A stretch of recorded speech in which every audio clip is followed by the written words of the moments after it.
എല്ലാവർക്കും നമസ്കാരം. പഞ്ചതന്ത്രം മിത്രഭേദത്തിലെ 20ാമത്തെ കഥ നമുക്കൊന്ന് കേട്ടാലോ? സമുദ്രത്തെ കുടിച്ചു വറ്റിക്കുവാൻ ശ്രമിച്ച പക്ഷികൾ തോറ്റു മടങ്ങിയപ്പോൾ മറ്റൊരു പക്ഷി നീർക്കാക്കയെക്കുറിച്ച് അവരോട് പറഞ്ഞു. വയസ്സനായ നീർക്കാക്കയുടെ ബുദ്ധി മൂലം വലയിൽ കുടുങ്ങിയ നീർക്കാക്കകൾ രക്ഷപ്പെട്ട കഥയാണ് ആ പക്ഷി അവർക്കായി പറഞ്ഞു നൽകിയത്. ആ കഥ നമുക്കൊന്ന് കേൾക്കാം. ആ കഥയുടെ പേരാണ് അനുഭവമുള്ളവരുടെ ഉപദേശം. ഒരു മരത്തിൽ ഒരു പറ്റം നീർക്കാക്കകൾ കൂടുകെട്ടി താമസിച്ചിരുന്നു. കുറേ ദിവസം കഴിഞ്ഞപ്പോൾ ആ മരത്തിലേക്ക് കാട്ടുവള്ളികൾ പടർന്നു കയറാൻ തുടങ്ങി. പക്ഷേ ഇതൊന്നും നീർക്കാക്കകൾ ശ്രദ്ധിച്ചിരുന്നില്ല. എന്നാൽ ഒരു ദിവസം വയസ്സനായ നീർക്കാക്ക ഇത് കാണാനിടയായി. അപ്പോഴേക്കും വള്ളികളാകട്ടെ വളർന്നു പന്തലിച്ച് കൂടിനടുത്തു വരെ എത്താറായിരുന്നു. വയസ്സൻ നീർക്കാക്ക മറ്റുള്ള കാക്കകളോട് പറഞ്ഞു, കൂട്ടുകാരെ, ആ കാട്ടുവള്ളിയെ വളരാൻ അനുവദിക്കുന്നത് നമുക്ക് വളരെ അപകടമാണ്. അതിനാൽ ആ വള്ളിയെ ഉടൻ തന്നെ നശിപ്പിക്കണം. ഇല്ലെങ്കിൽ അത് വളർന്ന് മരത്തിൽ ചുറ്റി പടരും. പിന്നെ വേടന്മാർക്ക് വള്ളിയിലൂടെ തൂങ്ങിക്കയറി ഈ മരത്തിലേക്ക് എത്താനും മാത്രമല്ല നമ്മെ പിടികൂടുവാനും വളരെ എളുപ്പത്തിൽ കഴിയും. എന്നാൽ വയസ്സൻ നീർക്കാക്കയുടെ വാക്കുകൾ മറ്റുള്ള കാക്കകൾ ചെവിക്കൊണ്ടില്ല. കുറേ ദിവസം കഴിഞ്ഞപ്പോൾ വയസ്സൻ നീർക്കാക്ക പറഞ്ഞതുപോലെ തന്നെ സംഭവിച്ചു. കാട്ടുവള്ളികളാകെ വളർന്ന് മരത്തിൽ ചുറ്റിക്കയറി പന്തലിച്ചിരുന്നു.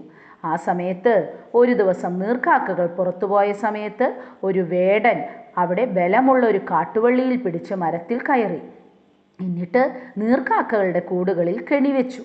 ഇതൊന്നും അറിയാതെ നേരം ഇരുട്ടിയപ്പോൾ കാക്കകൾ കൂട്ടിൽ തിരിച്ചെത്തി. പക്ഷെ അവരെല്ലാം ഒന്നൊഴിയാതെ വേടൻ വെച്ച കെണികളിൽ കുടുങ്ങുകയും ചെയ്തു. മുമ്പ് അമ്മാവൻ പറഞ്ഞത് നമ്മൾ കേട്ടിരുന്നുവെങ്കിൽ ഈ ആപത്ത് നമുക്ക് വരില്ലായിരുന്നു, അവർ തമ്മിൽ പറഞ്ഞു. എന്നിട്ട് അവരെല്ലാം പേടിയോടുകൂടി വയസ്സൻ നീർക്കാക്കയോട് അപേക്ഷിച്ചു, അമ്മാവാ, ഞങ്ങളെ രക്ഷിക്കണം, ഞങ്ങളോട് ക്ഷമിക്കണം, എങ്ങനെയെങ്കിലും ഈ കെണിയിൽ നിന്നും ഞങ്ങളെ രക്ഷിച്ചാലും. അപ്പോൾ വയസ്സൻ നീർക്കാക്ക പറഞ്ഞു, എൻ്റെ മുന്നറിയിപ്പ് നിങ്ങൾ അവഗണിച്ചു. അതിൻ്റെ ഫലമാണ് ഇപ്പോൾ ഇങ്ങനെ സംഭവിക്കാൻ കാരണം. സാരമില്ല, രക്ഷപ്പെടാൻ ഒരു വഴിയുണ്ട്. വേടൻ വരുമ്പോൾ നിങ്ങളെല്ലാം ചത്തതുപോലെ കിടക്കണം, ആരും അനങ്ങരുത്. എല്ലാവരും അത് സമ്മതിച്ചു. നേരം വെളുത്തപ്പോൾ വേടനെത്തി. അയാൾ മരത്തിൽ കയറി കെണികൾ പരിശോധിച്ചു. എല്ലാ പക്ഷികളും ചത്തുകിടക്കുന്നല്ലോ. എൻ്റെ ജോലി എളുപ്പമായി. വയസ്സൻ നീർക്കാക്കയുടെ സൂത്രമാണ് ഇതെന്നറിയാതെ ആ മണ്ടൻ വേടൻ നീർക്കാക്കകളെ ഓരോന്നിനെയായി എടുത്ത് മരത്തിൽ നിന്നും താഴേക്കിടാൻ തുടങ്ങി. താഴേക്ക് വീണിട്ടും അവരൊന്നും തന്നെ അനങ്ങിയില്ല. ഒടുവിൽ എല്ലാ പക്ഷികളെയും താഴേക്കിട്ടതിന് ശേഷം വേടൻ മരത്തിൽ നിന്നും ഇറങ്ങാൻ തുടങ്ങി. നീർക്കാക്കകൾ കാത്തിരുന്നതും ആ സന്ദർഭത്തിന് വേണ്ടിയായിരുന്നു. അടുത്ത നിമിഷം അവർ എല്ലാവരും ഒന്നിച്ച് ചിറകടിച്ച് പറന്നു പൊന്തി. അത് കണ്ട വേടൻ ഒന്നും മനസ്സിലാകാതെ അന്തം വിട്ടു നിന്നു. പക്ഷികൾ തന്നെ പറ്റിച്ച് രക്ഷപ്പെട്ടു എന്ന് മനസ്സിലാക്കിയ വേടൻ നാണം കെട്ട് വീട്ടിലേക്ക് മടങ്ങി. ഇത്രയും പറഞ്ഞു നിർത്തിയ പക്ഷി എന്തു പറഞ്ഞു? അതാണ് ഞാൻ പറഞ്ഞത്, ഏത് കാര്യത്തിലും നമ്മൾ അനുഭവമുള്ളവരുടെ ഉപദേശം തേടണമെന്ന്. എന്നാൽ ശരി, നമുക്ക് എല്ലാവർക്കും കൂടി പോയി നീർക്കാക്കയുടെ ഉപദേശം തേടാമെന്ന് പറഞ്ഞ് പക്ഷികളെല്ലാവരും കൂടി വയസ്സൻ നീർക്കാക്കയെ കണ്ട് കാര്യം പറഞ്ഞു. നീർക്കാക്ക അവർക്കൊരു സൂത്രം ഉപദേശിച്ചു. പക്ഷി ശ്രേഷ്ഠനായ ഗരുഡന് മാത്രമേ ഇനി നിങ്ങളെ സഹായിക്കുവാൻ പറ്റുകയുള്ളൂ. സമയം കളയാതെ ഗരുഡനെ കണ്ട് നിങ്ങളുടെ സങ്കടം പറയണം. മാത്രമല്ല പക്ഷികളുടെ കുലത്തിന് തന്നെ ഇതൊരു അപമാനമാണെന്നും അദ്ദേഹത്തെ അറിയിക്കണം. നിങ്ങളുടെ ദുഃഖവും കരച്ചിലും കണ്ടാൽ തീർച്ചയായും ഗരുഡൻ നിങ്ങളെ സഹായിക്കുക തന്നെ ചെയ്യും.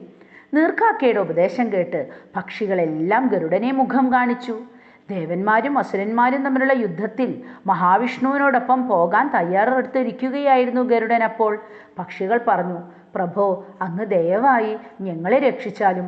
ഞങ്ങളെ രക്ഷിക്കാൻ അങ്ങേക്ക് മാത്രമേ സാധിക്കുകയുള്ളൂ. പക്ഷികളുടെ അപേക്ഷ കേട്ട് ഗരുഡൻ ചോദിച്ചു, എന്താണ് കാര്യം? വളരെ വ്യക്തമായി പറയൂ, എനിക്ക് യുദ്ധത്തിന് ഉടനെ പുറപ്പെടണം.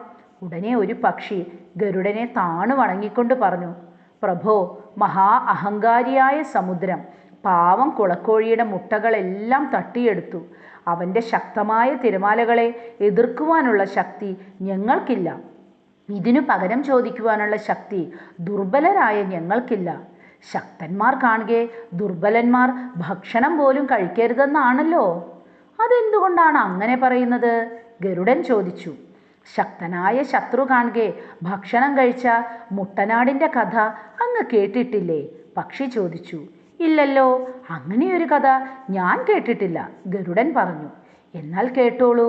ഉടൻ തന്നെ ആ പക്ഷി ആ കഥ പറഞ്ഞു തുടങ്ങി. ആ കഥ നമുക്ക് അടുത്ത ആഴ്ച കേൾക്കാം. എല്ലാവർക്കും നന്ദി.